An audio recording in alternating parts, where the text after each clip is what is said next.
Hi, everybody. Welcome back to the Second in Command podcast. My name is Timothy Simons. I'm Matt Walsh. We are a podcast, and we examine the politics of cinema and cinema about politics. Really, we watch movies that have presidents or vice presidents in them, and we invite our friends on. Speaking of, there's an old friend of mine who I've known forever joining us. We're very lucky to have him because he doesn't live here. John Glaser's here. Hi, John. Howdy. Let me just compliment you on that segue. Was it good? Yeah. I've gotten better at my segues since you've seen Tim me. said, we bring our friends on, and you went speaking of. And I was like, wow, that was really good. That's years of podcast experience. Really good. Yeah. That's, you don't get to the very bottom of the middle by being bad at segues. I was going to say, and I don't want to toot my own horn, but I will, having done a character called Segway Sam on Conan, you can look it up. Anyway, we'll get back. Maybe we'll get back to that later. All right, so I'm going to throw out a couple questions because my Jackie, who you met, we just recorded with her. She and Walsh did not really know each other, and so Walsh kind of took the questions of like the getting. Because I know everything about you, not everything, but a lot. Okay. You lead the interview. And follow your curiosity, Tim.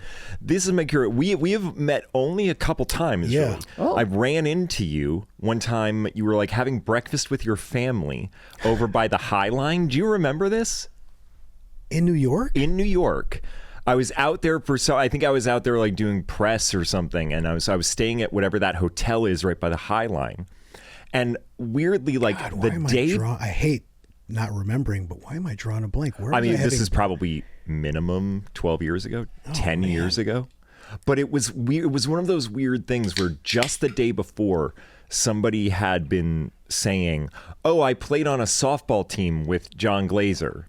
And I was like, "Oh, that's cool. I know who that it was." And then I walked out of my hotel room, and then you were just there, and I just kind of pointed at you, and you were like, "Oh, hey, man." And I was like, "Oh, you don't know this, but you've come up a lot in the last 24 hours." That was, I think, one of the very few times that we've met. I'm trying to even think, like, what was I doing near the High Line with my whole family? And that makes me think of maybe we were visiting people who were in town. But didn't you live in Tribeca for a while, or no? You were always Brooklyn. But this is what you said with my family, with my kids, I believe right? your kids were there. All right, 10 years ago, you had kids. Yeah, but we didn't live in the city. Oh, you were gone already? Okay. Yeah, with both of our kids. We were in the city for a year and a half with our son, and then we moved to Brooklyn. We've been there for like 18 years. Okay. Well, but this sounds, because now I feel like whatever. I'll look up on my phone after, like maybe it was when we went to that Samsung store because they have all this cool shit we do with our kids, and we took all these they have this. Well, at the time they did. Anyway, maybe that was it. Oh, there probably would have been like a VR roller coaster. That's exactly what it was. And then this huge wall of photos of people that they all put together, and it made a face. And so it'd be like your face with all these pictures. It was pretty cool. And Kids, like kid friendly. Yeah. To your kids, you're like, we didn't have time to go to the museum, so look at the fucking faces all put together, and we'll do the VR roller coaster. Yeah, we'll do the roller. Let's go. Let's go. Then we're out. Yeah. So, we'll start here. Did you grow up in New York City? How did you find your way there? And how do you and Walsh know each other? I was born in Michigan and lived in a Detroit suburb called Southfield, or I started in Oak Park and then Southfield, and then ended up in Chicago because I wanted to pursue Second City. And so after college, I moved there. Had kind of, I don't know if I've told you this story of how I ended up there. Like, I was not sure what I was going to do senior year. I kind of knew about Second City, knew that I wanted to pursue comedy, called the theater just to ask, like, do you ever have auditions? I didn't know anything. Like, not for the main stage, but touring company. So I got a slot. This was in February in the middle of my senior year. Show up. I didn't know what I was doing. I'd never done improv. Me and my roommates in college, like, if this is too long of a story. No, this sounds great. So we, this is before digital cameras and just click print. So we got roll of 35 millimeter film, took all the lamps in our teeny little college apartment in Ann Arbor, Michigan. That's that shirt I was wearing, Sam's, that she was. Anyway, so took all the lamps in the corner for lighting, took like a quick roll of film, couldn't see what they looked like if they were good. And then took them to like an overnight developing place, chose one.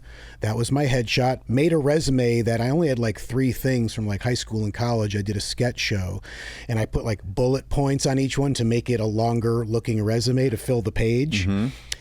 go to Chicago, stay with a friend who was a dramaturge at the Goodman. Stayed with him. Go to the theater the next day for my audition. Again, I don't know anybody. I don't know what I'm doing. I feel like I saw Pat McCartney. Is this audition for Tourco or classes? This is for Tourco. Wow. So, there's like people in the lobby of Second City. That's a high pressure audition. Super high pressure audition, especially, and I'm not even done with college yet, and I have never done anything like this or been in Chicago. Very intimidating. And a guy like If It Were Pat, smoking a cigarette, looking real tough and grizzled and cool. So I go in for my audition, and at the time I remember it was D. Ryan, who I became friends with later, was in my audition, and a couple other people I think that might have ended up doing classes. But anyway, D was there, I remember. We've talked about this a lot. So I do my audition. I'm doing my best. Afterwards, they ask questions, and there's probably 20 people in the audience, but the lights are dark, so you can't see anyone. And I just hear this voice, "Whose is this? Not the headshot and the resume not stapled together." I didn't even think to, headshot 8x10, piece of paper 8.5 by 11. I didn't even think to cut it down and staple it together. I just handed them in. So I feel like I'm looking like such an amateur, so green. I'm like, that's mine. I'm like, oh, fuck, this is going so poorly. The audition kind of went okay, but this part, I'm so nervous. So it went okay. I'm basically going from the audition to the train. So I go in the lobby. I'm untucking. I remember vividly what I was wearing, like this Gap denim shirt. This is late 80s, so it's like one of those Gap denim shirts and these kind of orangish, dark orange Gap jeans. And I had this like Chanel-y bike hat and this long green army coat, like Quadrophenia style army coat. So I'm untucking my shirt, putting my hat back on, getting ready to leave. And this woman comes out, and I recognize the voice from inside. It's the same woman that went, "Whose is this? Not stapled." And it's Joyce Sloan. I'm gonna start crying. It's Joyce Sloan, who's no longer alive, but legendary Second City producer and just iconic Chicago theater person, and just a pillar of the Chicago community. Yeah. And she pulls me in her office, and I'm so fucking nervous. I'm like, oh my God, what's about to happen? Am I going to have to drop out of school? Did I get in trouble? No. I was like nervous, like, oh shit, did this go well? Like, oh my God. Like, she's like, can I talk to me in my office? So we go in her office, and I'm like thinking, oh shit, I'm about to get plucked out of college before I graduate and put in Second City. Like, I thought it was about to be exciting. And I'm trying to play it cool, but I'm so nervous. And she was so immediately disarming. Like, hi, I really liked your audition. You need some training, but it went well. She just was very like, so tell me, where are you from? Yeah, you're part of the, are you, Gilda Radner? Don't stay in school, finish school, don't break your mom's heart. Like, just really nice and conversational and put me at ease. And then we ended the conversation with her just saying, well, anyway, look, you need some training, but here's my card. Call me when you graduate. Get the card, Joyce Sloan, producer. I mean, I cannot believe this is happening. It's a huge, life-changing moment. I mean, it was absolutely incredible. So I go from there to, and I don't have a cell phone to just be like, holy shit, guess what? Like, I have to I went to a Pizzeria Uno, of all the shitty places to pick in Chicago. But anyway, I didn't know any better at the time. Go to this Pizzeria Uno, sitting by myself, having pizza, killing time before my train. I was reading Woody Allen, one of his books, not Hope is the Thing with Feathers, but maybe a different one. In any case, just like, couldn't believe it. So excited and happy. I take the train back to Ann Arbor. I think I just waited to get home. Didn't find a payphone. Tell my mom what happened. Finish school. Graduate college. Get a summer job to make some money. Go find an apartment and move to Chicago. And then I remember being there and started the classes almost right away. Yeah. And I remember thinking she didn't literally mean call her. She was just being nice. But I mean, she gave me her card. I sat on that for a couple months, and then I just thought, just call and see what happens. Tell her you're here, yeah. I call. I get someone in the box office. Like, who's calling? Like, Joyce Sloan, please. Who's calling? John Glaser. Hold. I'm on hold, and now I'm just on hold going, what am I doing? This was stupid. I'm expecting either, yeah, can I take a message? Or, who's this? She picks up. She's like, hi, John. How are you? And I'm hearing all the stories that we've all heard about Joyce. I'm convinced that she remembered me and was not just pretending. Yeah. And I'm like, oh, yeah, hi, I don't know if you remember me. I just auditioned. And, oh, yes, I remember. So what can I do for you? Oh, well, I'm taking the classes, and you said call when you graduate, and just wanted to call. Well, that's great. Well, good luck with the classes. That was it. It's not like any magical moment, but she took the call, and she remembered, and that was enough. And then it took me about a year and a half to get hired for the touring company. And that was when I got to like have a sit down with her and making myself not cry. It's a really intensely emotional, life-changing story. So, and I have that card, and I finally got it framed recently, and it's just on my dresser at home, and just, mind-blowing to think about how all that all happened. I just, oh my God. Yeah. How were you, when you say you wanted to pursue comedy, when you were in college, were you studying theater? Were you involved in comedy in college? Or was it just like, did it just seem like that thing over there in Chicago was something I would like to do? I knew in high school, I gave up. I played a lot of sports. I was like a real jock in high school, but I always liked comedy. And my sophomore year, the school did like an all-school assembly for the theater department, and it was Grease, the musical. And I just thought, oh, that looks so fun.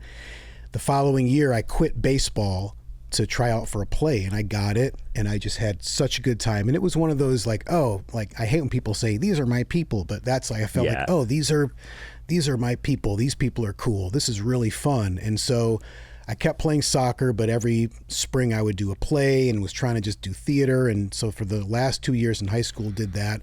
My mom was always very supportive. I'm going to start crying again. You know, she was always very supportive with me wanting to pursue comedy and be creative and do arts. And she got me tickets to see the touring company in Ann Arbor. And I remember driving up with my friend Joey Harashi and in his Pinto, and driving up to Ann Arbor from Southfield and seeing the show and just being blown away by it. Yeah. So fun.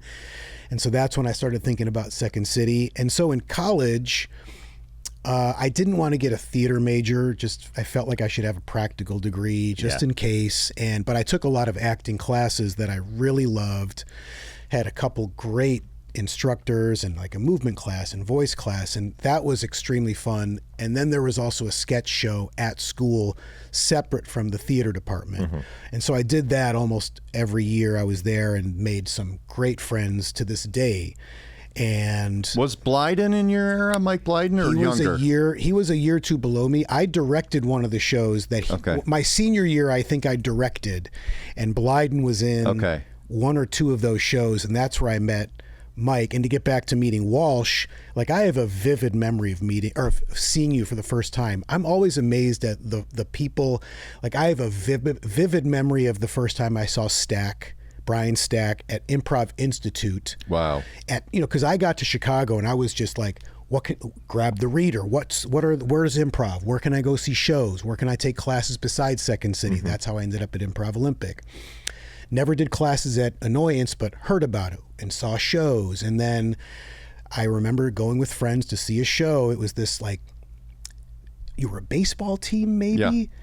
And I remember Walsh, somebody was going to Notre Dame, and you just went, the college? And I remember sitting in the audience and I remember that line and just laughing at how hilariously it was delivered.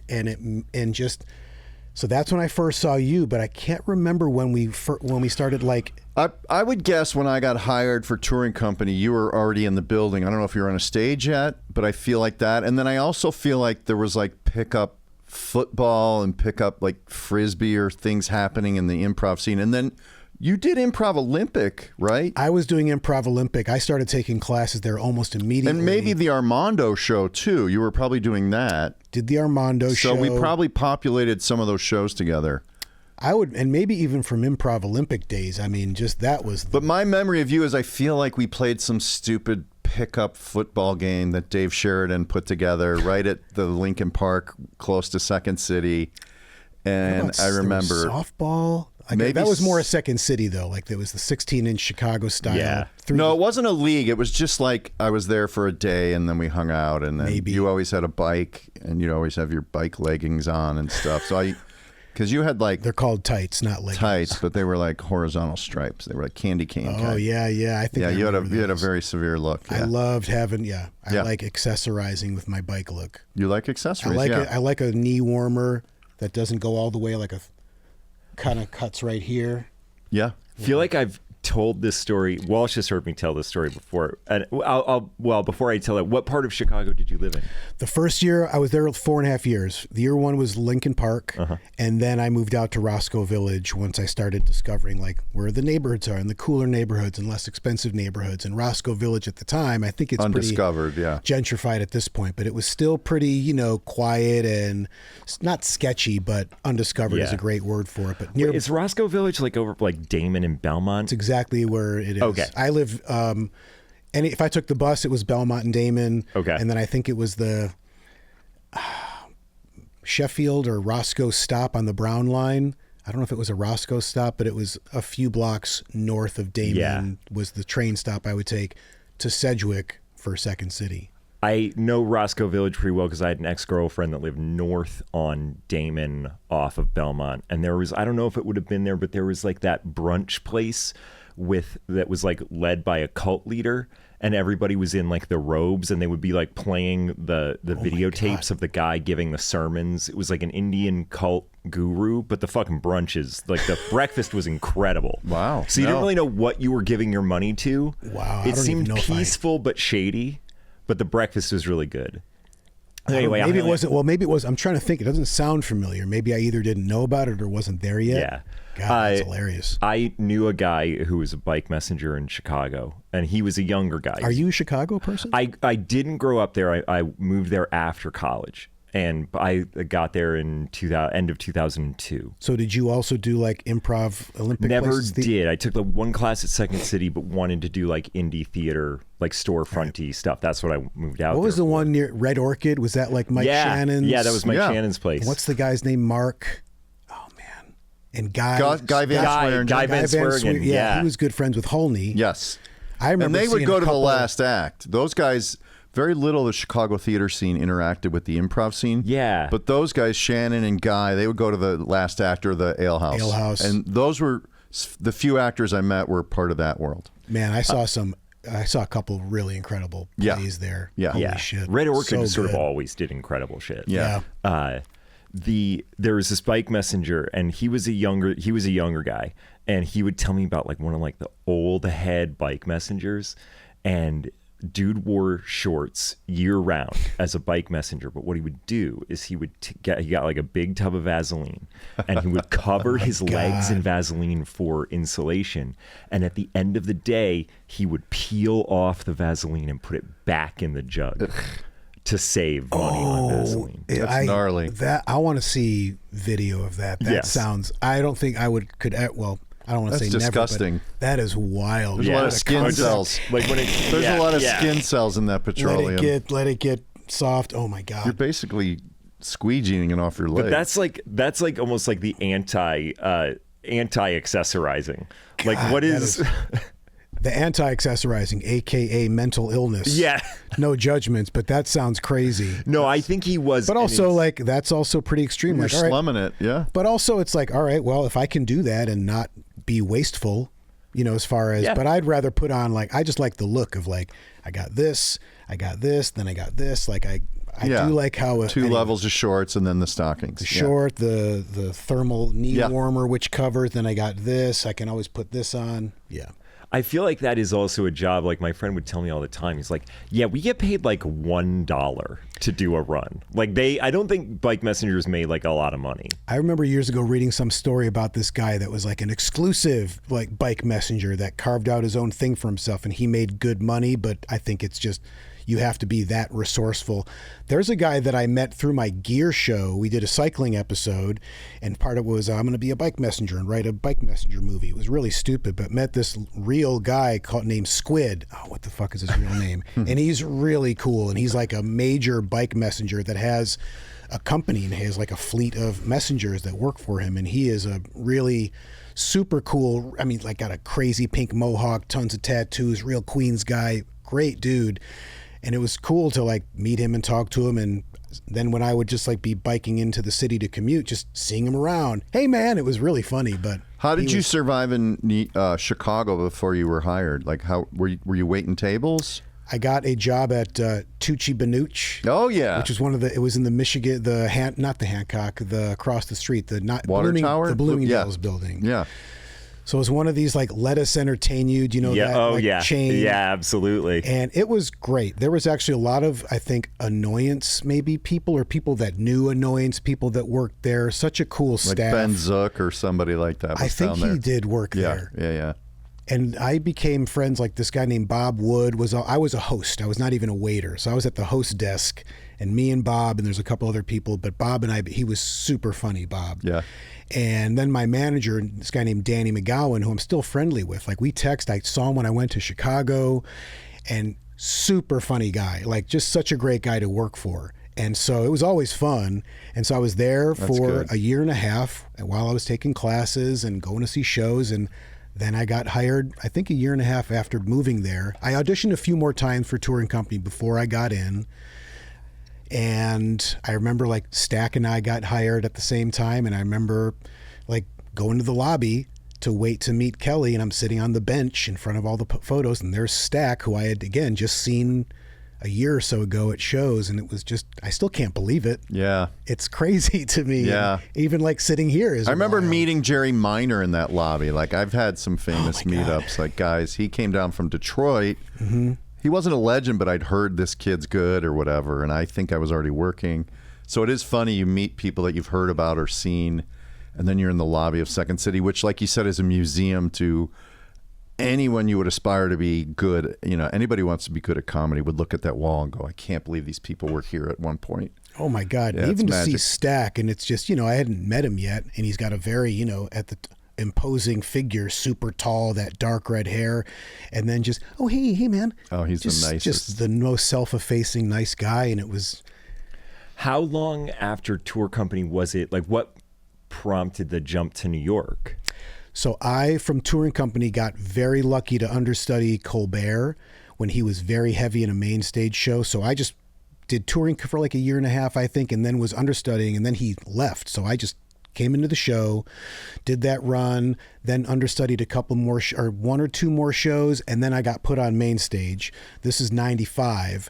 And so summer of 95, did you do that summer 95 SNL audition? No, there was I've so never many- auditioned, yeah. Oh, really? No. There But I did was- understudy you in Pinata when John left Oh, you for did? a week or two. That was the part I got. That's John was on the they did a show called Pinata Full of Bees. For our generation, it was like the seminal show because they incorporated transitions and Long it was form. fast paced. McKay was in it, Dratch, Atsit, Allman, Scott Allman, and Jenna. Great cast. Unbelievably Very funny conceptually. people. Tom Giannis directed. So it Giannis was kind of directed. edgy. Yeah. And long story short, Adam went to New York and Giannis went to New York. And then somewhere in there, yeah. So I did not get hired at that SNL round, but Robert Smigel saw my audition tape and really liked it, and he put word to Giannis, like, because there was also that Dana Carvey show big audition. So I auditioned for Dana Carvey show, and Smigel like got word to Giannis, like, hey, make sure Glaser does that same stuff. I really loved it, whatever. So I do that audition. Didn't get that, but they called me to say, we're not going to hire you as an actor, but we are interested in you as a writer. Do you want to submit? And I had never, ever thought of myself as a writer. I never thought of that as a career path, ever.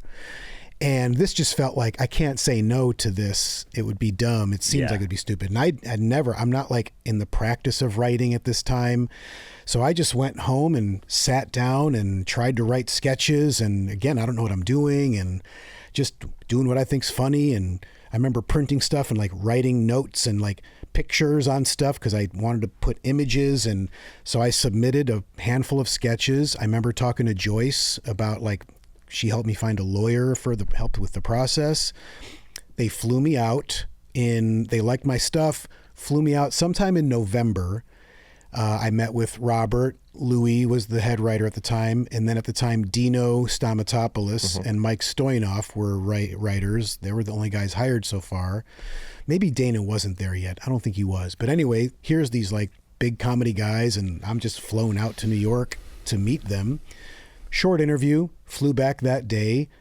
The rest of the year goes by, I didn't hear anything, so I just figured I didn't get it, which was fine because I was still doing Second City. Mick Napier, legendary annoyance director, is about to direct the next Second City show. I was so excited to work with him. Yeah. And then, so it's the Christmas break. We get into the new year. We start rehearsals. We're a week in. I get a phone call. Like, we're in the theater and someone comes in, hey, there's a phone call for you. I was like, all right.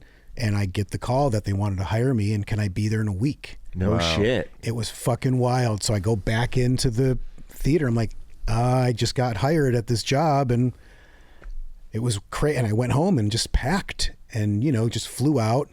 My, the woman I was dating at the time helped pack my stuff and came out with her friend and brought all my shit and my cats like a month later. And from there, I just knew, like, before we even knew what was going to happen with the show, which at the time, you know, or it became like a cult thing of like one season and done. But I just figured no matter what, I'm going to stay here. Stay in New York. Yeah. I've done main stage. I've done everything I wanted to do at Second City. It seemed weird to go back, and that's how I ended up. And even in New York, like, it took a few rounds. Like, I submitted to SNL as a writer couple times, didn't get it. Submitted to Conan a couple times. Took me like 3 times of submitting to get hired at Conan, because I ended up coming. I spent the rest of that year in New York. Then I got a job writing out here, came out here, stayed with my cousins who at the time lived in Silver Lake, and they let me stay with them for 5 months, which was great. They didn't have kids yet. And then I got another writing job here, so I just moved all my stuff out here. And then was here so basically most of 97 into the spring of 98. And that's when I got hired at Conan, and I've been in New York since. That, honestly, this is ignorance on my part, because I think I don't really know that I knew that you were a writer. I've kind of always seen you as a performer. I've always seen you popping up on shows that I like. And I know that, like, you've done Gear, and so, like, I've seen you in your own shows as well. I kind of always assumed that you were a performer first. I didn't know the writing part of what you did. I think that's what I wanted to do. I'm telling you, I never even considered maybe I should try writing jobs. It just happened, and I'm deeply thankful that became another career path. Just opened up just more jobs, obviously. Yeah. You know, hindsight, I wasn't even thinking about it. But so even at Conan, you know, I knew, because even when I took Dana Carvey, I'm like, this is cool for now, but I'm going to get back. By the way, into when you acting. were at Dana Carvey, I was sleeping on Bill Cott's floor. I had just landed in New York. Really? Yeah, Bill Cott was a cast member from Chicago. Wow. So parallel worlds, like, we were traveling in different paths, but like I was somehow like going through the same sort of catching a break, and I had no gig yet, but it was, anyways. But on all Conan that stuff is like, just even the Conan stuff, like, just to think about everybody coming there and all those, like, God, just to. Well, Conan too, you got to be really funny on camera. That's the beauty of that job, right? It was maybe the most ideal job. Yeah. Certainly it'll always, no matter what, be one of the best jobs I ever had. It was and it was a dream job. It was, I have to say, not getting SNL, I'm so thankful, hindsight. It allowed me to get a better job for me, especially at that time where I'm still figuring myself out comedically as a person, still gaining confidence in this world. Maybe SNL would have been too overwhelming, maybe not, but I'm very thankful that I didn't get hired there. It worked out the way it worked out. Did you ever, like, were there ever, as, like, you know, not in a derogatory way, like a more rookie writer or a more green writer or somebody that hadn't been, like, trying to do that when you got onto Conan, were there, like, growing pains with some of the people that had been writers longer? Like, were there ever moments where you were like, oh, I fucked that up because I actually don't know what I'm doing? No, and I think that's a testament to that show. They were just like, they were so careful about, I think, who they hired. They hired very specifically, just really nice people, very specific sensibilities, and also people that are nice and that are not going to be like, I've had a couple jobs that were awful, where it's just shticky comedians and asshole personalities, and everyone at Conan was just super secure. First of all, where you could, like, fuck around and do bits, and also no one's going to give a shit if their stuff doesn't get on, because you know you're not going to get fired. And it was a really great place to work. And it also very similarly to, like, here's my people, like, it felt like, oh, this is where I fit in. Well, These are all you like, knew some, right? I also knew, yes, that made a big difference. Stack was there, Blacha, who I didn't even know that well, but so McCann. funny. Tommy Blacha, Brian McCann, some of the funniest. Those three guys are some of the funniest people you ever meet. But also Smigel was. And Andy, you probably knew Andy, or I maybe knew not. Andy a little. Richter, yeah. But, I did have, like, Smigel was so instrumentally helpful in getting me hired there. He didn't get me hired, but Yeah. he got my stuff looked at, was a big supporter. And so I did at least, it wasn't going in not knowing anyone. That's a very, very integral part of that story. But it was still, like, nerve-wracking. Like, am I going to But I also think that they are kind. Like, you're right. It's like nice people generally. They were careful about who they hired. But I also think the demand of that show is like, everybody realizes, like, guys, we need something for tomorrow, so just try it. Like the generative requirement of a show like that, because things get cut. Like, I got pulled in. I started working when these guys were writing bits. They would write a bit, and we got to go in, and that's how I paid my way in New York. But I would see things at the rehearsal. There would be 10 bits, and only 5 would make the cut. So the demands you guys must have had, I think, also lent to a lack of ego to that job.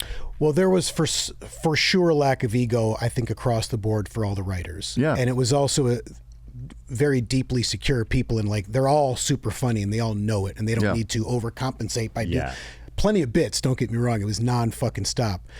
But it was also, wait, you just said something. Oh, I also really quickly realized I didn't have to put pressure on myself to get something on every day. Yeah. It's not going to happen, and there's tons of people there that can pick up the slack. So you weren't necessarily responsible for stuff. You had to produce, and everybody did. But that right away, I felt like, just do what you got to do. It's going to happen. Don't overcompensate. Yeah. And that took me, like, Dana Carvey's show, I have to say, was almost the opposite, where I was very nervous, very green. I remember going to Smigel, like, thank you so much. I really appreciate this. And he, to the point, he's like, just stop saying that. You don't, you earned it. You're here on your own merit. You don't need, so that was helpful also to stop doing that. And just, you hear that even in sports, like, act like you've been there, act like you belong. And it's true. But it's hard when you're younger. And, yeah, absolutely. But I was, thankfully I had jobs with very supportive rooms at the beginning, and then some jobs where it was a little more annoying. Those were here. And I'm not saying that to like New York, LA, but it was just, those jobs were whatever. I still That's okay. can't. John Glaser hates LA. We're going to clip that part of it. Listen, We can unpack that. I want to get the fuck out of here. It's actually been very fun. I have to say, it's been, because I think this trip I very specifically wanted to see friends, and I'm really feeling this elation of just catching up with people and quality time. Like, Yeah, that's healthy. it's so John good. Glaser started the Altadena fire. Did you know that? We're breaking news. I didn't Yeah. know that.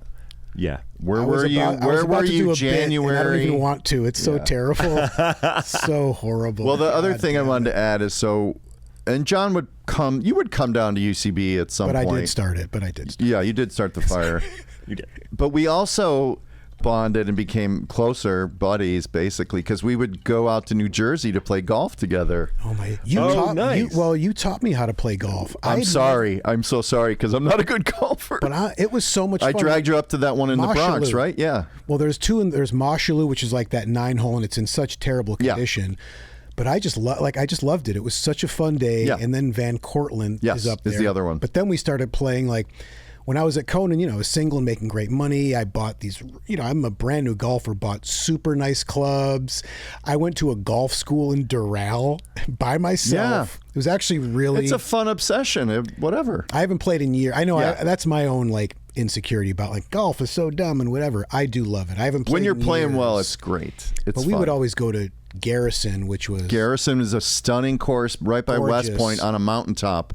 You couldn't think of a more picturesque, like, mountainside course. And then we went to that one in Jersey that had like a cartoonish Irish guy in shorts or something. Emerson. Was it Emerson? Yeah. We shot some of Delocated at Emerson. Yeah. Only because I... And John Benjamin would come along. Benjamin And would go- Tommy would play sometimes. Well, Richter also Richter would play a some. lot. He had the car. Yeah. I had a car for a while, but yeah, Richter did, Did you? too. Oh, we got I it. did. So that's where Apples and Orange came from. And then John and I had a long-running show because I was smoking cigarettes and John had a stinky sandwich with onions, and he's like, "Don't smoke in the car." And I'm like, "Don't eat a stinky sandwich in the car." And he's like, "That's worse for my health." I'm like, "I don't know." And then we just took that and we like, let's just do a show once a year at the Del Close Festival where we just order food. It was just a great way to have food on stage and then just choose to disagree. Just so choose stupid. polar sides. It was the laziest possible premise for a show. And Jody Lennon would be our waitress, and it was fun. God, I think Jody must have been in that show that I saw you in, because I just had a vivid memory of her being like, I remember just like, who is that? She is fucking hilarious. She's a writer, producer now in New York, and she's old school Chicago. But this whole time, we've been talking about the 1968 film. Anyway, Planet of the Apes. Yeah, this entire time. Yeah. So first question is, why did you pick this movie? You know, I picked the movie, like I was telling you guys at first, I'm like, what movie can I not watch so I have less to do prep-wise before coming here? And I have seen that a bunch, not in a long time. And then it was just, I was surprised it was available because it's such a classic movie. Like, such a great movie, obviously so iconic, you know, some of the most iconically hilarious, unintentionally lines, and, you know, like, Damn Dirty Apes, and you blew it up. You did it. You maniacs. I mean, God, what a performance. And then, oh my God, damn it, what a movie. I want to say that this is one of those movies that as I was watching it, I realized I had never seen it before. Oh, wow. But it is one of those movies that exists so much. It's a cultural touchstone. Especially in improv, too. It gets referenced all the time when we were coming up. It was such a thing. It is one of those things where even if you haven't seen it, you feel like you know everything about it. And that is not true. Like, I was watching it, I was like, oh, there are some very different things in this movie than what I thought it was going to be. But had you asked me a week ago if I had seen this movie, I've been like, of course I've seen Planet of the Apes. And then I'm watching, I'm like, I missed this one until now. Hadn't seen it. Yeah. Have you seen Dana Gould's Doctor's? Oh my God. He has a talk show. Fucking, do you where know he it? plays Dr. Dr. Zaius. Holy, and just like the makeup and everything. And it's just, what a funny, brilliant idea. It's amazing. Biggest cultural touchstone for Planet of the Apes is The Simpsons doing the Planet of the Apes music. Dr. Zaius, whoa, Dr. Zaius, that one is like, can you play the piano anymore? Of course you can. I couldn't before. And then he like gets on the... I'll assume that was a Dana Gould bit if that was on. Yeah, that's obsessed. really funny. Yeah. Dr. Zaius, I never saw that. It's incredible. 'Cause I was going to say the music in Planet of the Apes is incredibly good. Yeah, it's powerful. Oh Yeah. my God. All these weird strings. Yeah. Terrible rendition I just did. All right, we are going to kick it to Historian Walshy. All right. It's going to set the table. So we always kind of cover the year before the film came out to get a sense of like what was in the unconscious of the nation when they went in to see this film or sit in a theater. So this film came out in February 1968. So 67 is most of these things. February 68, March, April, May, June. 4 months later, I was born. Congratulations. Wow. Congratulations. How about that shit? So we're also really examining Post-Apes. The temperature of the nation when John Glaser emerged. How you changed it. You changed it. And then a few months after that, later that year, October 68, Detroit Tigers play the St. Louis Cardinals in the World Series, win that series. Don't care as much. Yeah, that's not hitting I don't me care as about hard. that. Doesn't touch me that much. All right, you know what? You just told me at the beginning, don't talk about family, and it was about to go to my son, so I'll skip that. No, well, that was... Well, 2006, my son was born, and the Tigers also played the Cardinals in the World Series, and I was so excited. I'm that like, is man, interesting. Oh. But the Cardinals won that year. So Okay, well, that gets more interesting. Yeah. I think when you were saying the first part, it was like, I feel like you think this is going to be a big touchstone for most people listening. Yeah. And I think most of them are going to be like, hey, yeah, cool, man. Get back to the Planet of the Apes. Yeah, we like that Planet of the Apes stuff you were talking about a second ago. Harmon Killebrew, maybe, in the 68 series. Hank Greenberg. I probably There don't you know if he was. No, that was, I think, before, but wouldn't play in Rosh Hashanah, didn't play in Yom Kippur. Is he the guy that was a spy? Jesus Christ. No, there was a great movie, The Catcher's a Spy. He was a catcher. Oh, it was much earlier. Never mind. He was a spy during World War II, so it couldn't have been then. All right. It's a good movie. It's a good book. Okay, movie. All right. Is that like Tinker Tailor Catcher Spy? No, it's called The Catcher is a Spy, and he The actually. catcher is a Tinker Tailor? Anyways, are you done doing bits? Just let me know. Yes. Are you sure? I mean, it's your hour. Whatever. John, we're trying to do a bit free show here. I'm sorry. So it was, of course, the Summer of Love. So all of that was happening. Tons of Vietnam protests. There were all these Tigers, Cardinals World Series. Tiger Cardinals World covered Series. that. That's 68. This is before the movie came out. 67. Okay. Yeah, we're covering the tone and what Got it, people got were it, obsessed with or nervous about Right. going to sit in that theater seat. There was a lot of race riots going on. Detroit, Minneapolis, and Milwaukee exploded with terrible riots going on. The Chicago blizzard happened. The biggest blizzard in American history happened that year. Also, the Apollo launch, where Gus Grissom, Ed White, and Roger Chaffee, they burned to death. Oh, yeah. God. Remember that?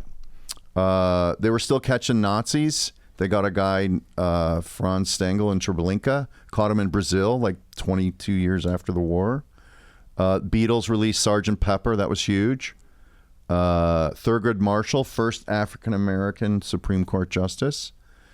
This I found interesting. Jim Morrison defied CBS censors and sang the word higher. They said you can't say higher in Light My Fire. And he's like, fuck it, I'm going to do it anyways. He was like Sinead O'Connor ripping the Pope picture. Yeah. Abortion was legalized in the United Kingdom. Oh, wow. Robert McNamara retired as Secretary of Defense to run the World Bank. He was in favor of freezing bombing and getting our troops out and letting South Vietnam fight their own thing. And Lyndon B. Johnson wanted him out. He didn't like that theory. And then a lot of protests, famous people protesting: Joan Baez, Allen Ginsberg, Benjamin Spock. And of course, this is the year that Evel Knievel attempted to leap the Caesar's Palace fountain and had that incredible wipeout. That was 67? Yes. Holy shit. Right? That seems like something from like the mid 70s. Because it's always being played. It's still like out there. It was so like it reverberated so strongly. Now, of course, even though that makes me think of your Evel Knievel story, which I probably shouldn't bring it up because then you got to can tell bring it. it up. You don't have. Well, I don't have to tell it. But we'll tell it later. It's really funny. I played golf with my brother Pat with Evel Knievel for 2 days. Whoa. Yeah. But the best part is the phone call, right? He called us. We didn't know if he was going to call. We were in a hotel in Florida somewhere. Like phone rings 7 a.m. He's like, maybe I'll play. He's like, Super. hello, who is this? He's like, come on, man, it's me, Evel. Are we playing or not? And his other, it's evil. Come on, man. Come on, man. It's come me, on, man, it's Evel. Evel. Are we playing or not? And now I have to tell the other part of the story because I'm in it, which was Come on, man. he told us that did I tell you this? No. There was a Pro-Am he played in. He brought his Sky Cycle, his museum of artifacts, his motorcycles. God, wow. And he set it up in the parking lot. Tom Weisskopf in the press for the event was like, I think this is important to have people who are not golfers to come, but I really didn't appreciate the circus they set up in the parking lot. I think it's a complete distraction to the sport. Evel gets all pissed off, remembers it, runs into him 2 years later at a club in Miami, goes up, and as Evel says it, I went up to him and I cold cocked the cocksucker, and I would have killed him if Joe Namath didn't pull me off him. So that was meeting one of my heroes, and he delivered. God, that's fucking incredible. He delivered. All right, top songs. Oh, man. Singing Around. I'm a Believer by the Monkees. Light My Fire. All You Need Is Love, Beatles. Never My Love by The Association. Never My Love. Ooh, I don't know that one. I don't know. You that do. one. Brown Eyed Girl, Van Morrison. Yes, I do, yeah. Jesus Christ. Aaron, you can play it in their ears if they need to. Wow. No, we You know don't what? need I to. don't. Bum. Yeah. Well, anyways. Respect, Aretha. Fucking need to be told what songs I don't You know it. and don't know. If he played it in our cans, Aaron, I guess I'm pimping you here. I don't want to hear it. All right, John doesn't want to hear it. Top TV shows, you guys, I'm sure you can guess. I'll bet it's a bunch of shows we know.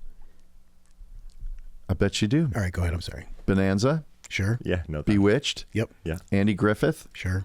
Gunsmoke. Uh-huh. Meanwhile, like there's race riots all over the country. Yeah. Like TV was very separate. Like they weren't dealing with controversial subject matter. Beverly But Hillbillies. doesn't it feel, and I don't want to go on like a tangent, but doesn't it feel like now, like here we are doing a podcast and all this fucking shit, it's like so weird.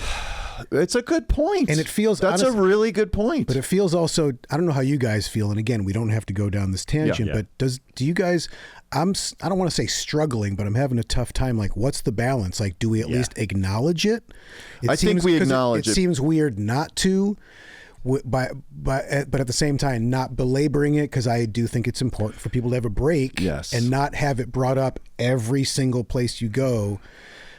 But it also and I only bring it up because when you say that, I don't know if what you'd call that, but it's just weird to like making a TV show and all this fucking shit. And you can argue that's happening at all times. Well, none of it was era. Like literally zero was leaking into the pop culture back then. Nowadays, it does leak in a little bit, but a lot of what we do, I agree. Like, I just want people to escape. I want to escape. Mm-hmm. I just want to provide escape. But you're also right. It's weird not to talk about how fucked up things are. So. And I do think that probably back in those days, they were probably like, there was probably an edict like, oh, you're on Gunsmoke, you better not be out there fucking talking about politics. Like, stay in your fucking lane. Yeah. From the actual higher ups at the studios. And yeah, you couldn't say the word higher. And also, yeah. But even Sinead O'Connor, and then did you ever seen that clip of Chris Christopherson comforting her on stage? Like, how fucking powerful, and where a more like that also, whatever, no, going on a tangent, like all the country music guys like Chris Christopherson, Johnny Cash, was it Merle Haggard? Like all these fucking like tough dudes who were like, fuck all this bullshit. Yeah.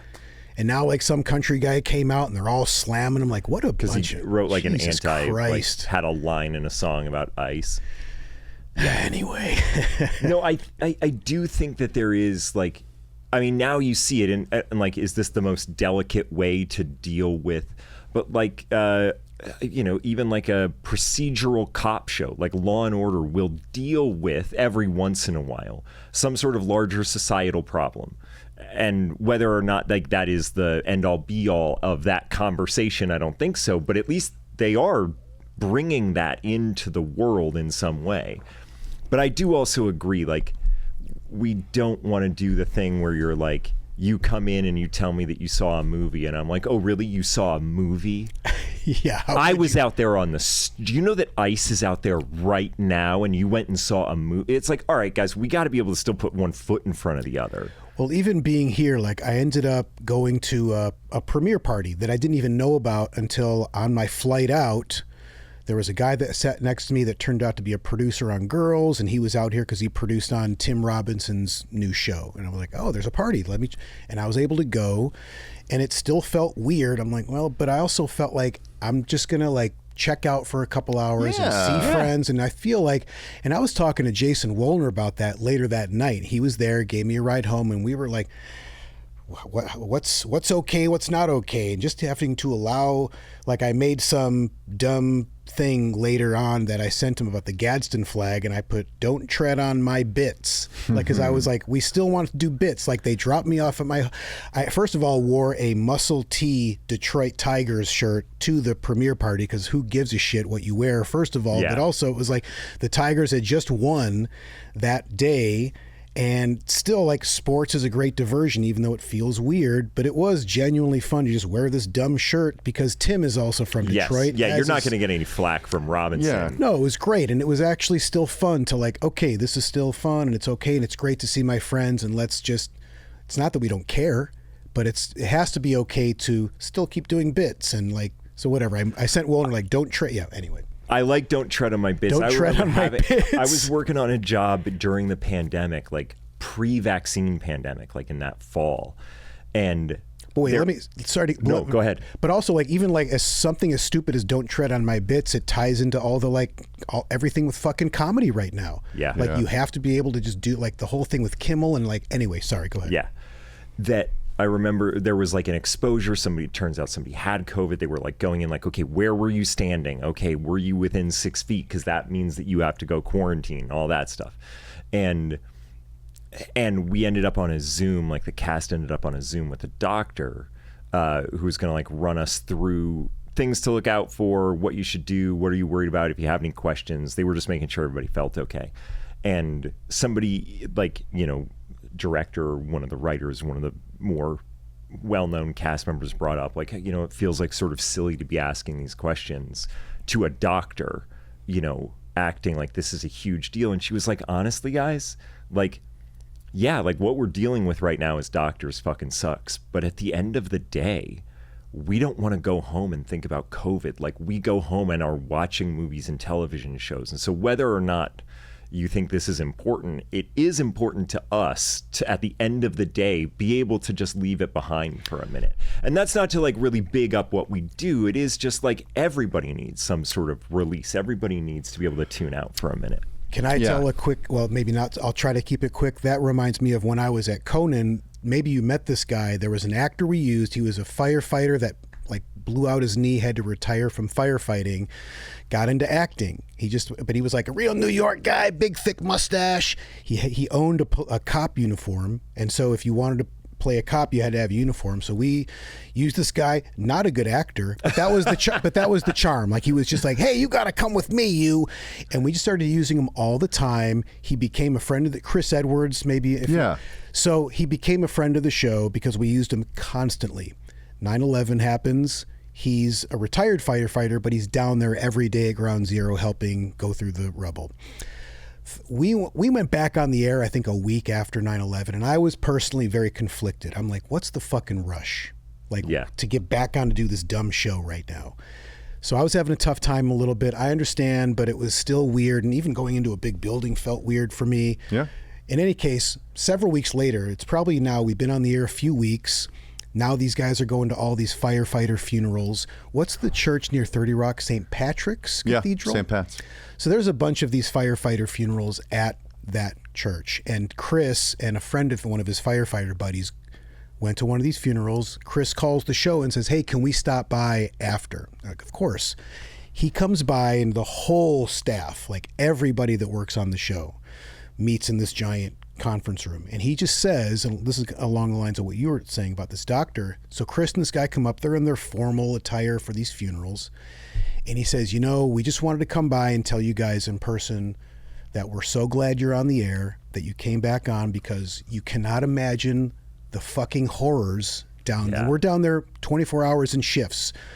Morning to night, it's the worst, and we go back to the firehouse and we put your show on and we check out for an hour, and we're so grateful. And that helped me a lot, not only then, but forever. Anytime, especially now, where I feel like, am I really going to post a fun, like, I was at a party, like, who gives a fuck? And then I think of that story, and it's just, we still have to, like, it almost feels like bits are a revolution, like, where it's like, we have to keep doing comedy and feel like it's serving some kind of purpose, even if it's small and feels insignificant. I've had enough people, like what you said, we're not saving lives, but it helps. Like, people, people feel it, and it is important, relatively speaking. So I always think about that story, and it's still fucking hard. We're the real heroes, is what you're saying. Yeah, I think that's underneath that. Yeah, thank you. I heard a really wonderful anecdote from, it was an American citizen who had been arrested in the Chicago raid, and they said that when they were like in the back of the truck in the zip ties, they were like, I just knew that Glaser was going to end up at a post party for like a niche comedy show. I want to say in a tiger shirt. In a tiger shirt, and like a single tear. She was like, we're still there. Like, our country still exists. Like, a single tear dropped down. I smelled a bit coming. Yeah. But it's okay. It was the wind up. I do think, and not a bit, I do think another valuable part. But then what if a part of me was like, oh my God, yes. You bought it. I did go to that party. That would be the worst part. I think it's valuable to talk about the struggle of this time, whether or not you go down the road, but to just offer, like, I feel weird, like, I feel overwhelmed, to be honest. I think we're all at this high level of, like, quasi-triggered, whatever the word is, because there's so much bad news all the time. I think just sharing, I don't know how to behave in this environment, is part of the conversation too. Do you know what I mean? Even if I know exactly. Even if there's no resolution around it, it's just like, I feel weird because it's so crazy and there's so much bad news and it doesn't feel hopeful right now. And it also, you don't feel like you're alone and you're in feeling this way, where it's just, we're all navigating something that certainly feels unprecedented. Dude, I was fucking going to I think I told you. And then it's just deeply infuriating. Yeah. Anyway, it pops up in weird ways. I was going to an appointment. I was 10 minutes late and I was having a heart attack. I was so stressed about being 10 minutes late. I'm like, I am not dealing with something. Do you know what I mean? It wasn't that I was 10 minutes late, because I'm never that upset about it. I was like having a heart attack about it. So, anywho, we covered the TV shows. Anyway, back to Apes. So the movies, on the other hand, do deal with relevant subject matter of 1967. Bonnie and Clyde, The Graduate, Dirty Dozen, You Only Live Twice, Wait Until Dark, In Cold Blood. Oh, man, Guess Who's Coming to Dinner. Wow. But there was like some Yeah. social upheaval relevance to the cinema, which I think was always true about movies. Yeah. They kind of get in deeper. Fashion-wise, you like fashion, John. This is what Fashion was guy. happening. Sure.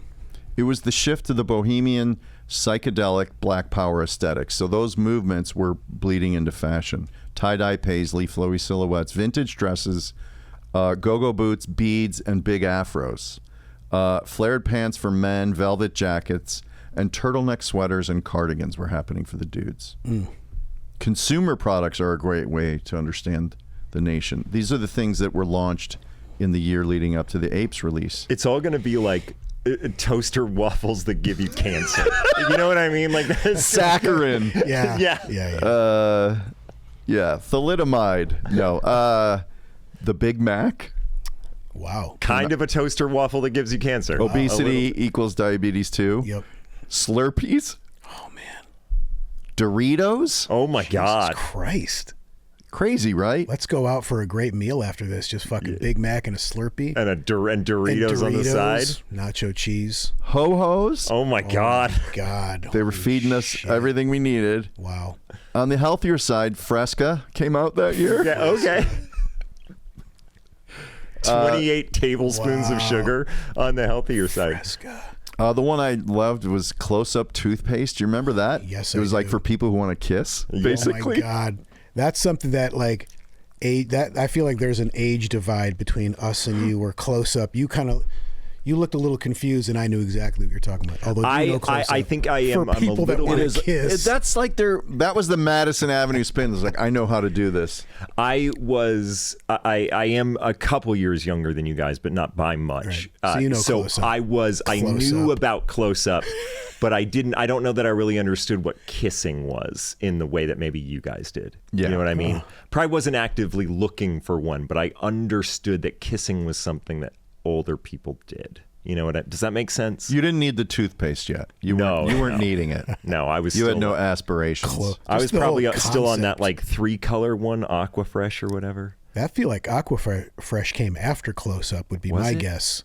What about Gleam? Aquafresh was after. Maybe Gleam. Gleam. Gleam felt like it had like a grit to it. I don't know if that was around yet. Scraping off the enamel on your Gleam. teeth. Gatorade.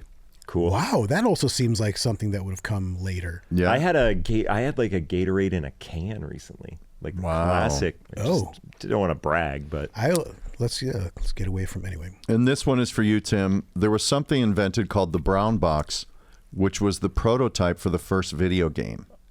So it was like not totally launched, but these guys came up with a tabletop thing that allowed you to play limited, probably Pong-ish kind of Pong-ish things, but it games. wasn't mass marketed, but it came out. I've never even heard of that. That sounds cool No, as hell. that does sound cool. They probably got bought up by Atari or Intellivision or something. Great One of the- name.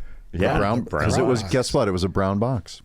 That's pretty fucking cool. Madison Avenue, all But over it is interesting, like, to think of all that stuff and the culture, and then I love all ape movies. By the way, Tim knows this. Oh yeah, I'm a fan, and the new Planet of the Apes are so good, so much better. The last one, not as good as the first three that came out in the last 15 years, whatever. But I think it's a great metaphor. Maybe I'll do an ape binge.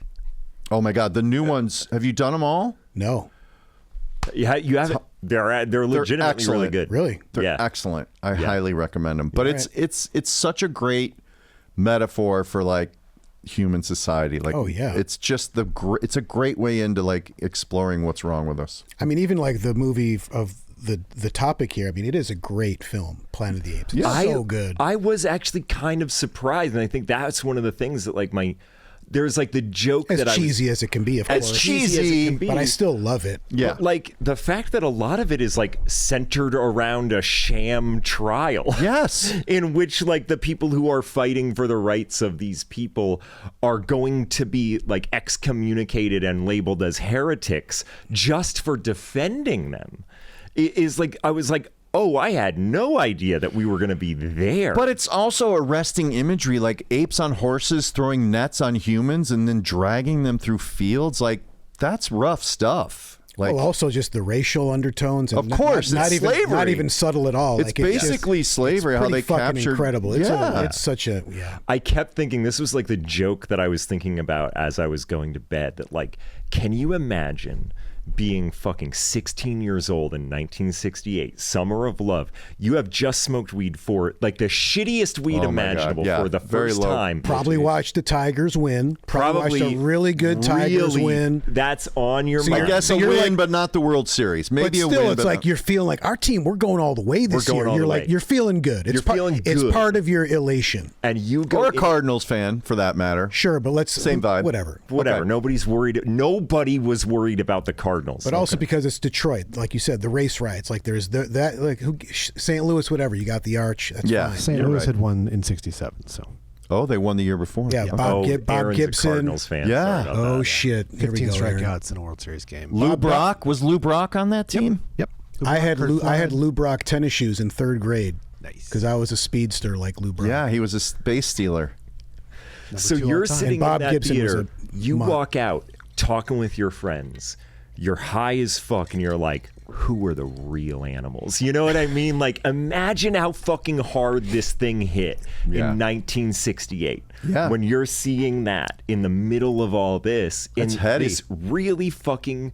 Now, of course, we look at it with a little bit of like, all right, you know, it's a little cheesy, but I'm sure this hit fucking hard. Like the reveal of the woman who dies, and she, like, you know, they show her beautiful face before the long sleep, and you get up and she's all hollowed out and looks insane. Imagine you're probably just like, that's the scariest shit. Or I've the ever guy seen. with the lobotomy scar. Yes. That's hard.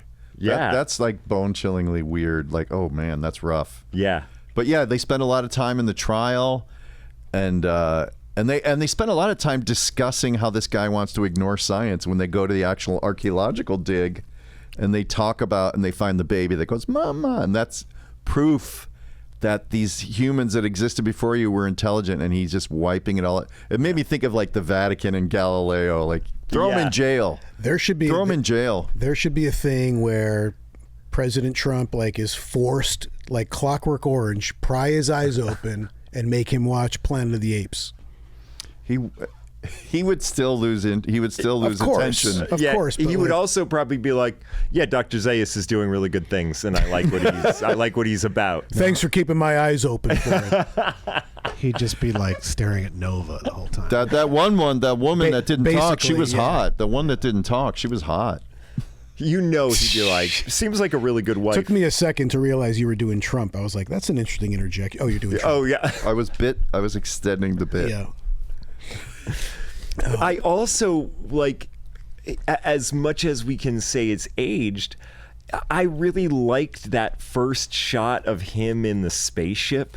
Yeah. Like, just even special effects wise, I was like, I don't know, that still looks pretty fucking cool. Yeah. You know what I mean? It's always cool to look back on those. Like, obviously, there's so many where it's like, Jesus, that looks terrible. But it's pretty amazing when you see some of the old stuff, and it's just mind-blowingly inventive. Yeah. I just saw something about The Wizard of Oz. Have you seen this one when they go from sepia to color? But it was all practical.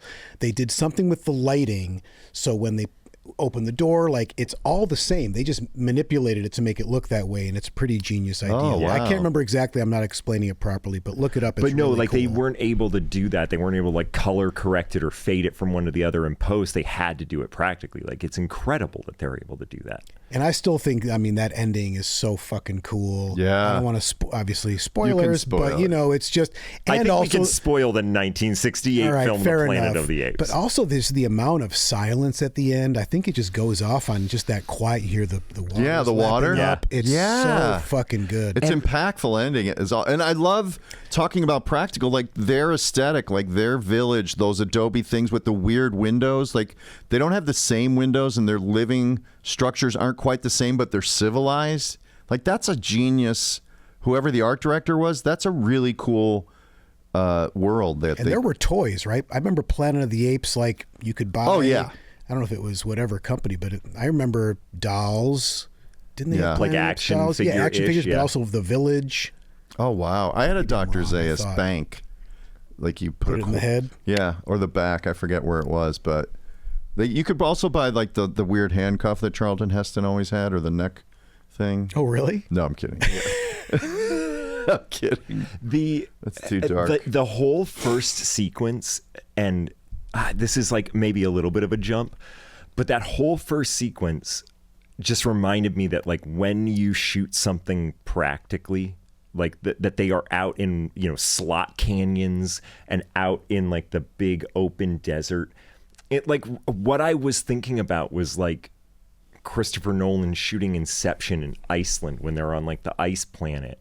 And it's like, we didn't do this with special effects. This is just fucking Iceland at one time of year, and how beautiful it looks and how otherworldly it looks without actually doing any post. And I'm sure probably there's some CGI in there somewhere, but he does generally shoot on location to get that feeling. And that whole first part doesn't feel aged or like it has lost. Well, yeah, the something. ship suspended in the lake is really cool. Yeah. But just the actual like vistas that they're walking through, as Charlton Heston is like weirdly getting very nihilistic. Like he's kind of an asshole. He's kind of an asshole. He's not a likable hero, really. He like leaves the American flag behind and is like, ha ha ha ha, because he's so he doesn't happy. believe in it. He kind of doesn't believe in anything. You're right. He doesn't believe in anything. Yeah, he's like, why are you here? I don't even think He's like, it was basically like, I didn't like Earth and I was happy to get away from it because now I'm free to explore because I was being, they don't know what's happening on Earth and we need to be free. Or I think that's what he was saying, but it was just. But it seems like a pretty cool component of, and especially when you get to the end and it's just mind-blowing for him. Yeah. And also the weird scarecrows that are on the, like that's, man. And the score really So creates cool. that unsettling, it's incredible. And great shots, like even at the end where they, you know, before they reveal it, and you get the behind the crown, like so fucking cool. You know what? First the flame, and you don't know what it is. The torch. First the torch, and I thought it was like one of the well, points then they swing over, and then you see the spiky crown, and then you really know what it is. But in the beginning, it's just the torch, and it's kind of decayed. It's such a great shot. It's so fucking cool. Oh my god. Well, you know who wrote the first draft? Rod Serling wrote the first draft of that movie. Oh, cool. And then they brought in Did not someone. know that. Yeah, and then they brought in someone next, so they both get credit. But Rod Serling is a genius, obviously. They brought in Charlton Heston's punch-up guy, who was like, "Can you make me like a nihilistic dickhead?" And I want the gun. Make sure he has the gun. I want to make sure I have a Third gun. act, I want to have a gun in my hand the whole time. Can I kiss one of these things? Yeah. Oh fuck! People. I'm gonna in kiss Hollywood, you. people are like, Jesus Christ, here comes Heston's punch-up guy. Oh man. I want to be shirtless and sunburned the whole movie. When there is something that I find really funny in us, obviously, like this also factors in like what Charlton Heston kind of came to represent of like this American manliness and gun ownership and all of that stuff. And he's like so tough. But when he's jumping off the spaceship, you see him plug his nose before he goes into the water. And it just made me think like, God, like sometimes like masculinity is a prison. Wow. Because you get water up your nose, man, and it sucks. Yeah. And you act, and he has to plug his nose, and it's like I just want to go. I haven't seen it in so long, and I should have watched it before this. And now I feel like I wish I had, because that's incredible. That's a pretty like. Yeah, I noticed that too. That's a good point. That makes me feel like the director was like, or probably a producer. Can we get a take without the nose plug? I already talked to him. It's not going to happen. I'm telling you, this is our 10th take. This is it. And I've asked him, and he said no. So he's really a fucking pussy. He doesn't Let's like not water. get into He it. doesn't Let's like not get water in into his it. nose. Yeah. Oh my God. He said he would do it once, but then he kind of reflexively did it because he's been doing it since he was like 12. And I really don't want to I almost don't want to tell him. You could see. But he still got there. God damn it. What a perfect. That should be like an Antifa symbol, is just Charlton Heston plugging his nose like a fuck you. Yeah. To all these like fucking mental pussies. Yeah. Jesus Christ. Yeah. I do, not to bring it to today, but just because we're here, I did see something recently that they're like, one of my favorite running jokes is conservative people being scared of cities. Oh yeah. You know, it's like incredible. one thing that was like every fucking like blue-haired gender fluid art student is fucking so much more mentally and physically tough than everybody who's like, New York City subway, you're gonna get murdered fucking instantly. You know what I mean? And you know what, that makes me even, this is a much lesser thing, but it also makes me think of when I did Second City. in the training company classes, one of the guys that I took classes with was from Houston, and his mom was so nervous for him because she had heard stories that the wind chill off the lake and it would form icicles that would go flying through the city and injure people. So it's like people hear these stories of the city, and it's just fuck. Yeah. Yeah. But that's whatever. Well, the other imagery that's really arresting is just, I think, like, conquerors on horses is basically what the colonizers were. Yeah. Do you know what I mean? Like when the Spaniards swindled Mexico and everything. It's really smart. Like, it's really like they're going to be on horseback. Yeah. Because there's a lot of horseback stuff, like a lot. And people on horses are terrifying. Those shots of like going back to when they're rounding people up in the nets, like those are some fucking intensely good scenes. And they spend there's some really great practical stunts of people getting caught or falling down or like sliding down this embankment into a pit, like all done realistically, and like, wow, it was chaos. They shot a ton. Like, they take their time with all those scenes. Yeah, it's pretty powerful. The shot of the guy, I can't remember his name, but one of the three, like, you know, he has like his two other astronauts, and he doesn't know what's happened to them. Eventually, there's the reveal of the lobotomy. But when he's trying to escape and he runs through like the Natural History Museum of like, and it's got like all these humans, like, you know, presented in their natural habitats, and his co-astronaut has been put in one of the exhibits. Like, he's been shot, so you see him get shot and he falls down and he's dead, but you don't know what happened to him after that. And then like there's the reveal of him in the Natural History Museum. Then there's the other aspect, which is like the religious aspect. Like when he's escaped, he runs through a church service, and then later in the court you find out that the guy is the head of the religion and science. Like the one officer who's presiding over the trial.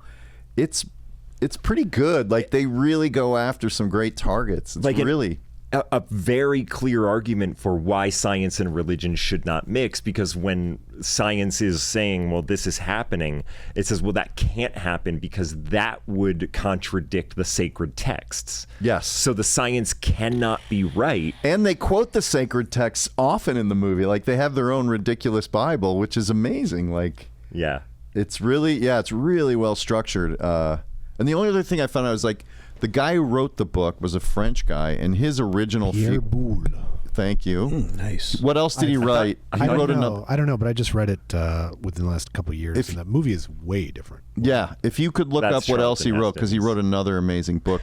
But his future was, they were much more civilized, much more advanced. Yes. His version of the Apes, like, they were much more cosmopolitan. And then when they made the movie, they kind of dumbed it down a little and made him a little more primitive. But he also wrote another incredible book, which I can't remember. Bridge on the River Kwai. Bridge on the River Kwai. Wow. Which is very different. Honestly, that was another movie that I didn't see until probably the last 2 years. Had assumed that I'd seen, and then watched it. It was like, I've never seen this movie start to finish. Fucking incredible movie, obviously. Like, that is one. Yeah. Like Obi-Wan Kenobi was in that, right? Sure. Yeah. Sure. Yeah. He wasn't playing Obi-Wan Kenobi. Sorry. Yeah. That was me stopping the bit. Yeah. Here's another good Charlton Heston punch up is when he's talking about the plan for what they were gonna do when they got to this new planet, the astronauts and the woman astronaut he was like, you know, we were gonna find this and she was going to be our Eve, and we were going to like repopulate this planet with our hot and eager help. Like, that's how he described you, and he was like really putting some sauce on it too. This is a line in the movie? A line in the movie. I need to rewatch it. You really do. Tonight. You might have to. Well, he takes credit too. Remember when the hot and eager basically saying like, she was going to be this Eve. She was going to be this perfect woman to give birth to a new society, and we would be involved. And he described it as our hot and eager help. That is fucking, especially with all this. I don't want to like get into that stuff. All the like Christian nationalism that's just happening. It's just terrifying shit. Yeah. Yes. Yeah. Anyway, we don't have to go down that road. But No, well, there's another man. great. But that's like, that's exactly what's happening now. Yes. Yeah. The fucking kicker on the Chiefs. Women stay at home and just be housewives. Like, what the fuck? Anyway. He takes credit for her learning how to smile. Do you remember that moment? She smiles for the first time. He's like, look what I taught. Like, it's so like, oh God. do you know what I mean? Like, she's forcing a smile across Cage, and he just like, he's proud of himself because he taught her. Like, it's really awkward. Do you think that these people, however primitive, are not able to feel joy? I mean, this is like a brain chemical response. This is not just Charlton Heston showing up and being like... But he's so egomaniacal when yes. he takes credit for it. It's so over the top. Hot and eager to... Here's a question. Hot and eager. Somebody asked me this the other day. Is You know, like most women are. Hot and eager. Hot and eager. Jesus fucking Christ. Is Charlton Heston a terrible actor? That's a great question. Is he so bad that he was just transcends it? And My response was, I don't know that I care because he's kind of a movie star that I've enjoyed a lot of his ridiculous stuff. So I don't know. I dodged the question. Probably, basically. yeah, probably not. I don't know. That's a good. I probably have to really have a focused examination of like, all right, let me watch a bunch of movies and just like 10 Commandments. Well, and 10 Commandments, the ones- one of my, I don't know exactly what it is, but that's what it is. Like, there's a scene in 10 Commandments, and I think I just happen to know this because I might have even put this in a bit in Conan where he's kind of sitting down and there's a bunch of like scantily clad, it's the fucking 10 Commandments, and it's all these like hot women and they're bringing him water, and he's like, well, am I to be bathed or drowned? I think they're going to bathe him, but that's the line. Am I to be bathed or drowned? What's going on here? And he delivers it with that Heston. It's just so terrible. It's very Heston, yeah. It's very melodramatic. Yes, so yes. he certainly does that extremely well. Is he a good actor? I don't know. It certainly seems like it's just this fake emotion. Yeah. Or maybe he's just a good melodramatic actor, but I don't. I think my answer is almost probably exactly the same. I don't even know if it's worth repeating. I don't know that I know enough of his work to say. I can say that I think his performance in this is pretty bad.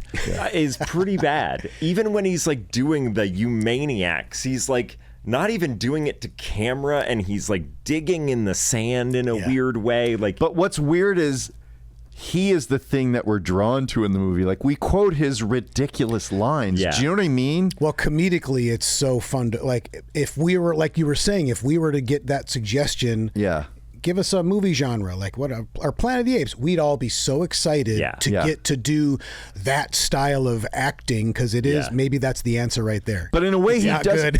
yeah, in a way, he doesn't ruin the movie. Like, it is still a good movie, but he's not a great actor. No, but it's and maybe it is just like, you know, is he a good actor? No, but he stood there confidently and said it, and like just like the amount of confidence the balls behind it is like, I'm on board. I don't know what to tell you. Like, it's not making you feel embarrassed. No, it's still drawing you in, even if you're like, not good.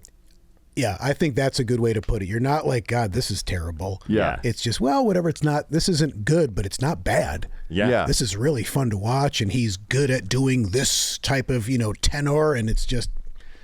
Like, if he invites you to the premiere, and you're like you're at the Chinese theater. And I wore my sleeveless Tigers You're in shirt. okay. You couldn't have back then. You wouldn't have been let in. I think it was a little more formal. Probably back in that era, but maybe fair enough. Secretly a Tigers underneath thing. My tux. Tim Robinson was not running that party. Yeah, fair enough. Yeah, you're at the Chinese theater. You've just seen Planet of the Apes. You're walking across to the Roosevelt Hotel to do the after party. Love it.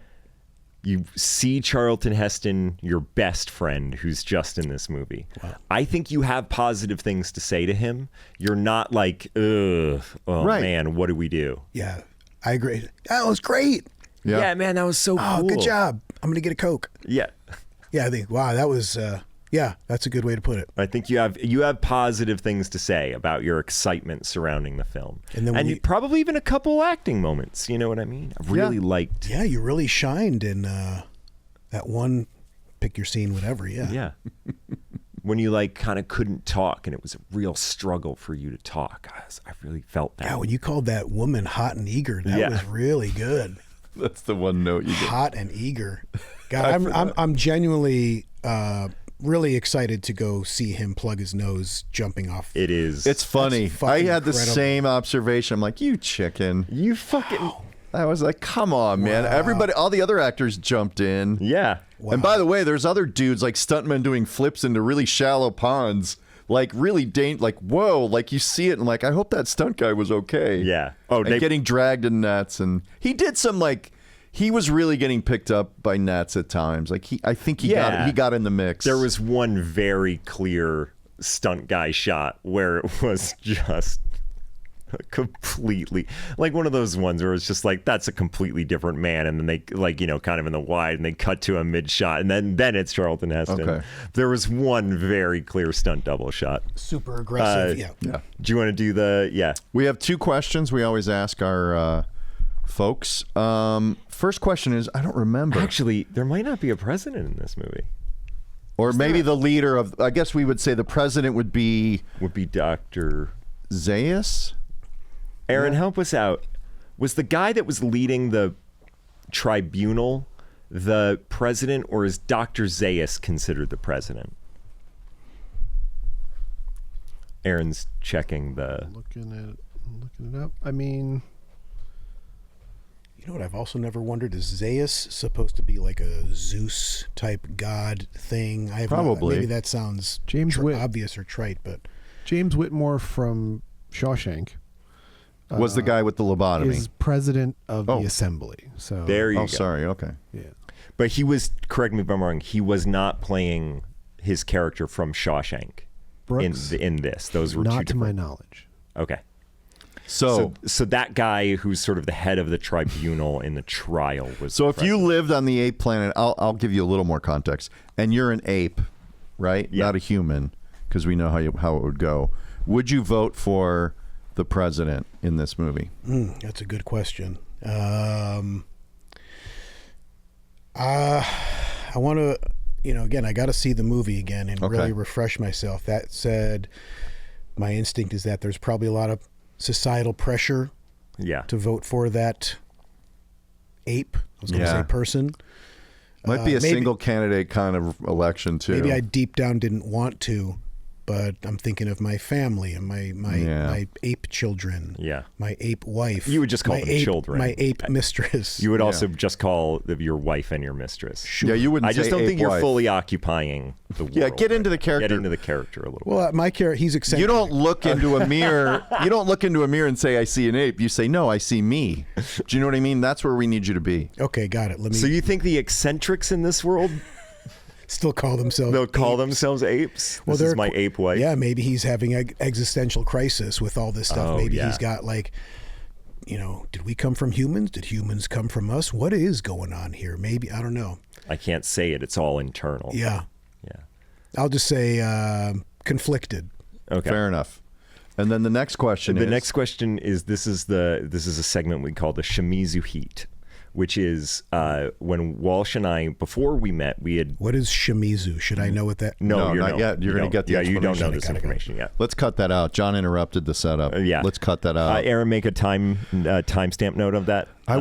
He's been a good guest so far. He though. has. I really actually Okay. really All right. enjoyed We're this. cutting this out too. Yeah. I mean, So Walsh and I, before we met, had for years been seeing the same dentist named Dr. Peter Shimizu. We got cast on Veep. Walsh and I met. We figured out, you go to see Dr. Shimizu? Yeah, he's a great dentist. About season 3 of Veep, you know how like when you go to the dentist, the hygienist does the cleaning, and at the end, the dentist comes in, looks at the x-ray, and is like, yeah, you're good, 6 months. We noticed about season 3, he would come in and tap out the hygienist and do like the last half hour of the cleaning so he could get a little more face time.